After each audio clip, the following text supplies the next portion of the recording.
Hello everybody, it's your friendly digital technology librarian, Christy here. We've reached another Friday, so of course I have another Film Rec Friday ready for everybody out there. Now, this week, depending on what source you use, either this past Wednesday or this coming Saturday is International Tabletop Day, which of course is a day designed to celebrate the world's reignited passion for real-world gaming as opposed to video and virtual gaming. I am a lifelong lover of tabletop games. I played dozens of different kinds when I was a kid growing up. I learned how to play euchre really early, pinochle. I remember like massive games of rummy, and that was just card games. Of course, classic board games were always a huge thing in my household. And then as I got a little bit older, we really started getting into RPGs like Dungeons and Dragons. I loved magic. I mean, I just was really into all of it. So any day that's designed to celebrate all of that and to connect other people who either loved those things or are growing to love them now is a really fantastic day. So, of course, this week I'm super excited to put together this little selection of films, all of which have to do with tabletop gaming. So whether you are a long-time lover of tabletop games like I am, if you are a devotee of those grueling long-term campaigns that you'd find in a role-playing game, or if you're just someone who's curious about tabletop gaming, maybe you watched Stranger Things and are really curious about things like Dungeons and Dragons and whatnot, I think you'll be able to find a film in these particular recs that will speak to you or at least spark your interest. If not, you can always use your Milan-Berlin library card to find something that does interest you. We have 3 video services: CleveNet's Overdrive, Hoopla Digital, and Canopy, all of which are available entirely for free with the use of your library card. So without any further ado, I'm going to go ahead and jump right in to the recs. Okay, so all of today's recommendations are available on Canopy, and the first of those is the 2004 documentary Word Wars: Tiles and Tribulations on the Scrabble Circuit. One, that there is a Scrabble circuit at all is absolutely fantastic to me. I used to play epic games of Scrabble with my family, and we were all super competitive about it, and it was just the best. And watching a documentary all about people who are like that but exponentially more intense about winning and being competitive is definitely something interesting. So in Word Wars, we're following 4 of the absolute top Scrabble gamers there are. And what's really fantastic about this is it highlights how incredibly different all 4 of these players are. All of them have very different approaches to the world in general, but to the game specifically itself. There is Joe Edley, who at the time of this particular film is the defending champ. He's the Jack Nicklaus of Scrabble at that point, and he's definitely the one who I would say seems the most typical of that kind of a champion. Really intense, really like big on knowing his game and knowing how to win at his game, and just being that kind of a game player. He's ridiculously skillful. I mean, that's one of the things that's really cool about this particular documentary when they highlight how they all play. Each one has a very different strategy, but they're all lightning fast. It's insane how quickly these people compete. It's an entirely different level. Like, you might think you're good at Scrabble, but I'm telling you, these people are like word magicians. It's amazing. You've got, like I said, Joe Edley. There is a gentleman named Matt Graham, who happens to be a stand-up comic in addition to a competitive Scrabble player. There is Marlon Hill, Joel Sherman. I mean, and again, these guys all approach the game so differently. And of course, anytime you have anything competition wise, you're going to have different strategies, different gameplay, different viewpoints, but they're all so like far flung. I mean, it's like each one of them plays a different game. Um, One of the ones that I found really, really fascinating is one of the gentlemen is very particular about the whole concept of how the English language can sort of strip you of your cultural identity. And so, in order to fight back against that, he kind of decides to, for lack of a better way of putting it, tame the English language, and he does. I mean, he knows the inside outs of all of the rules, and is and knowing all of the ways that um, English tends to break its own rules, and he uses that to become this ridiculously skillful player. And his story is really, really fascinating. Oh, and again, I really loved that particular viewpoint and how he uses that sort of fire to fuel his um, competitive nature. And uh, there's definitely a little bit of the tongue-in-cheek humor going on from the viewpoint of the documentarian.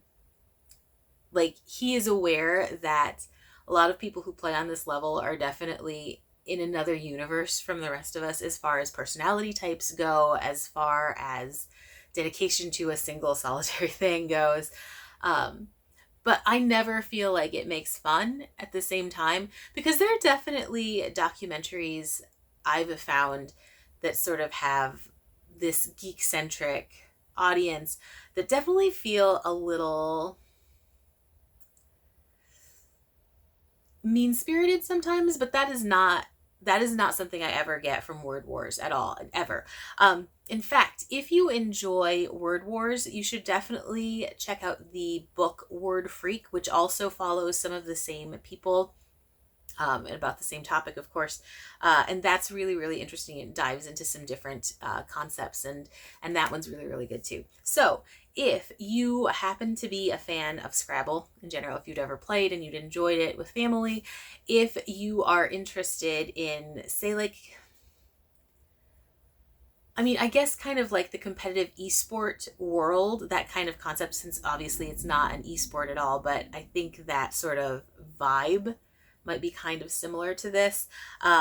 If you're just interested in looking at how different strategies around one particular concept work, this one is just absolutely perfect for it. So if any of those things sound appealing, this one is really fun. It's very fast paced, definitely entertaining from beginning to end, and also feels a little bit more like a conversation than a standard documentary does sometimes. Make sure you check out Word Wars, Tiles and Tribulations on the Scrabble circuit. Lots of fun, really, really entertaining, and absolutely fascinating. Okay, moving on to my next recommendation. That is for the 1998 documentary Mah-Jongg, The Tiles That Bind, The Role of Mah-Jongg in Two Different Cultures. First of all, I love the title. How fabulous is that? The Tiles That Bind. I see what you did there. But two, this was a fantastic documentary that has pulled me down a rabbit hole that I didn't even know existed. I've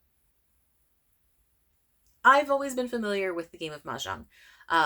For those who may not be super familiar, it is a classic tile game that originated in China. It's very much a big thing in Eastern culture. You see it in tons of different movies. You see it in tons of different community rooms. I mean, it's a very big deal. I mean, they even made it a big deal in, like, say, the big blockbusters like Crazy Rich Asians from just a couple years ago. Even if that's the only familiarity you have, you kind of at least might be a little aware of what it looks like when people play the game, and how you have people in the north, south, east, and west, and you have your little row, and anyway, that's just all the basics. What I was not at all familiar with was this huge sort of phenomenon of it being massively popular within these other pockets of populations, like as it is covered in this particular documentary, the sort of suburban Jewish housewife community. And this is such a phenomenal documentary to watch from that perspective, where you have no clue about something. You have some sort of very intense familiarity with a topic coming from one direction, but like absolutely no clue when it comes to another viewpoint. And it was just so much fun to watch. The interviews that they had, seeing these women talk about having played it when they were younger, when they were just starting out as these young married women who wanted to develop community ties, and hearing all these similar conversations to something that you would hear from an Eastern perspective, but totally coded in a different way. And seeing the differences and the similarities is just, I don't know, it's like, it's very heartwarming at the same time. And I know that sounds like really like hippy dippy and everything, but it really is like those things that connect people, and having it be a tabletop game. I mean, I just think that's unbelievably awesome. Anyway, so you get perspective from these suburban Jewish housewives who have played their whole lives and who have passed that along through the generations. You get perspective from, Eastern players as well, and you see all of the similarities and the differences, sort of how things mesh together. And then it also comes from the topic at sort of like historian sort of point of view. How did this particular game sort of eke its way within that particular community, since it started out somewhere so incredibly different? What is it about that spirit of the game that spoke to this different community, and how it became so ingrained amongst them as well? From like a sociological standpoint, it's absolutely fascinating. And one of those things that I liked the most about it is how any of these interviewees' stories could be told from almost anybody's perspective, and yet it still resonates as so like personal. I don't know. I just absolutely loved this, and I had no idea what to expect when I read the title. I was just and the description on the page. So I'm really, really delighted that I did find it, and I would strongly recommend that anybody who has an interest in sort of like that historical standpoint, how some things, the interest of a community can shift. Anyone who is interested in looking at something from two culturally different places might be interested in this. If you are interested in Mah-Jongg at all, if you are a player, or if you've even seen one of the movies that shows it and featured, and you're interested in hearing about it and different perspectives about the game itself, definitely check this one out. It's, again, a very, very fast watch at only about 35 minutes long, so it's not like you're dedicating an entire evening to it or anything. But I do hope that this one actually prompts more people to try out the game. It's a lot of fun, especially when you get to meet new people, but even if you just have a group of friends who all want to give it a try, absolutely worth it. So again, Mah-Jongg, The Tiles That Bind, definitely recommended. This one is actually my pick of the week. Okay, final recommendation for this week is the 2020 film Critical Thinking, directed and starring John Leguizamo, who I absolutely adore. This one is actually based on a true story from 1998, when 5 Latinx and Black teenagers from one of the toughest underserved ghettos in Miami manage to become the national chess champions with the guidance of a particular advisor. And this story really, for me, just resonated so incredibly well. These guys are the definition of underdogs. Their community, their school, the people in their day-to-day life, they at no point really saw them doing anything big. Certainly nothing groundbreaking. But there was this one teacher who really believed that if they gave 100% effort, if they really focused that they could do this incredible thing. And again, this was the first time an inner city team had ever won the US national championship. The first time. And these kids, especially as depicted in this particular movie, were not the kids that were expected to be at any chess competition, let alone the US National Chess Championship. And seeing the way people responded to them, it's absolutely infuriating. But then seeing how they internalize that and the ways that they bounced back from that sort of reaction is both incredibly encouraging and, inspiring, but also kind of devastating at the same time that this would happen to a child of any color, of any nationality and creed, of any socioeconomic background, that someone would simply look at them and say they can't amount to anything. So watching this film unfold, because I wasn't particularly familiar with this story prior to the movie, was really something quite special.